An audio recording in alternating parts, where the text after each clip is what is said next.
Third member of our broadcast team is Magiera. She's standing by courtside. Hello, Lauren. My goodness, it's loud in here. It's the last game of the night after 8 o'clock, but this stadium is alive. Excited for Division I play. As your sideline reporter, I'll be bringing you halftime coaches interviews, game updates, and also a post-game recap. It looks like tip-off is just about to happen here, so Scott, I'm going to toss it back to you. Magiera, she's standing by courtside. Good evening, Lauren.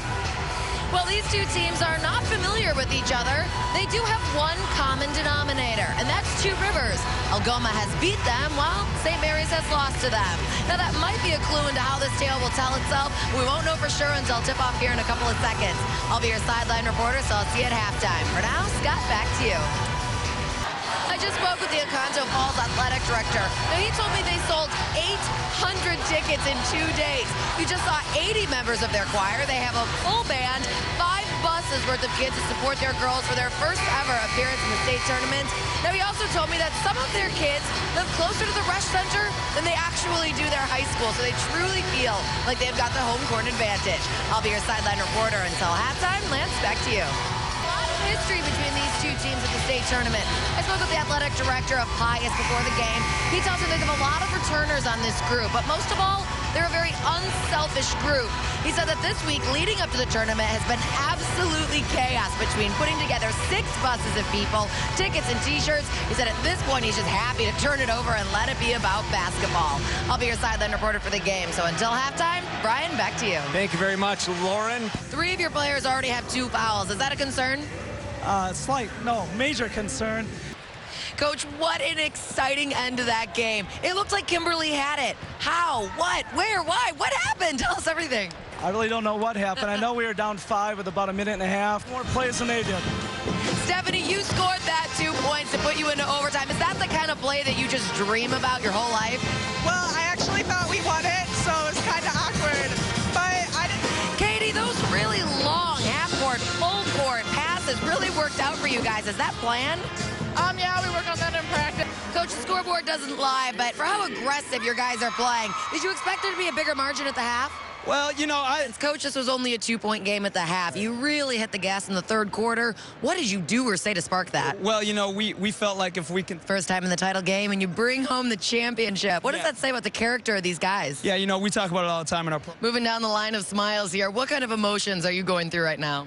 At first, a lot of emotions, actually. We spoke at halftime about keeping McGuanago at a distance. You did that, but how did you simultaneously pull away? Well, we talked also about we had to make sure we did what we've done all year. State championship game tomorrow doesn't leave much room for preparation. What do you know about Germantown? Oh, wow. That we're probably not sleeping a whole lot tonight. They are giving our best. Great, thanks. At what point of this game did you look up at the scoreboard and think to yourself, we're going to win this? I'd probably have to say, going into the fourth quarter, we just kind of realized, we're going to the championship. Speaking of the championship game, tomorrow night, can you taste it? Yeah, it's pretty awesome right now. Now, you started out this game on an 11-3 run. Since then, they've caught up a bit, but how have you been able to stay one step ahead? Well, we haven't done a very good job of it, actually. What do you say to your girls at the half to avoid them getting in a panic mode? Yeah, they've been here before. Coach, what an exciting way to finish this game. An overtime victory. You guys absolutely owned the first quarter. How did it get this close? They gave you quite a scare. They're a good team. Kennedy, so many ups and downs in this game. What would you say was the key run that really locked in the victory?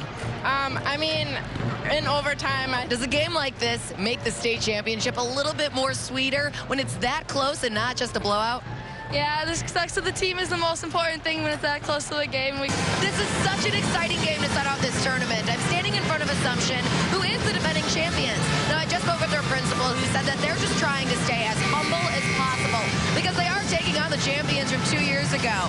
Now, the athletic director from Heritage Christian said that they have 3 busloads of fans here. I'll be your sideline reporter throughout the game, so I'll see you at halftime. For now, Brian, back to you. Thank you very much, Lauren.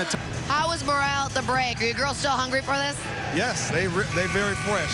I'm here with Coach Burkhauser. Now, this was just a 2-point game after the first. Now, 13 points. What sparked that lead for you guys in the second quarter? I think a lot of stuff is we're trying to get it in transition, As the defending champions, do you feel like there's a target on your back, or is last year a distant memory? Well, it's a distant memory, but... We talked about staying aggressive at halftime. How did you maintain that kind of pressure with a team who's fighting for their lives?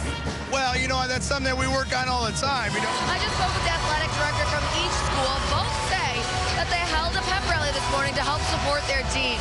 Oak Creek apparently has 2 Division I players. Kimberly, some Division I potential, but they said besides the fact of how proud of their girls they are, they take major pride in their loud marching band. Now, I can personally attest to that because I may or may not have a little bit of hearing loss as I walk by those drums. Looks like we're about to tip off here. Lance, I'm going to toss it back to you. Trailing 15 points, you're not going to get it all back at once. What's the plan to be able to chip away at that deficit? Yeah, our goal is to chip away. Those clutch threes really started to add up. Do you guys practice like that, or is this just the adrenaline of the state tournament? Well, we've got 3 guys who've scored over 1,000 points. I'm in company with some very big smiles here on courtside. You led by 15 going into the half. Now, they started to tear that down a little bit, actually outscoring you in the third quarter. What did you change defensively to slow them down? Well, defensively, we just kept in our zone. Your team hasn't been to the state tournament since the 30s. Is just being here good enough for your guys? I wouldn't imagine so. No, we won. Hey, guess what? What? You are going to the state championship game. How does that feel? It's awesome. Coach, you guys came out fast, but they were really putting up a fight towards the end of the half there. How were you able to stay one step ahead? Well, I think if we're patient offensively, we can score the ball. Do you think you can win a game in the first half? No, that's why we play 4 quarters. Do you think that it's more difficult to maintain that kind of lead or establish it to begin with? One of the things we talked about is basketball is a game of runs. And Michaela, your aggressive approach was so noticeable in this game. Do you always play like that, or is that just the adrenaline of the state tournament? I think it's a little bit of both. But Coach, you outbeat Oak Creek 5-0 from the free throw line in the first. Is that something we can expect to see more of in the second? Yeah, I mean, we got to get to the free throw line. We know that. I'm here with Coach Eric. Now, you've done a great job of staying on their heels. 5-point deficit at the half. How do you turn that into a lead in the second? Well, we got to play a much better defense to give them. What do you see from your girls that you like and you want to see more of in the second half? Well, they're aggressive. They're not.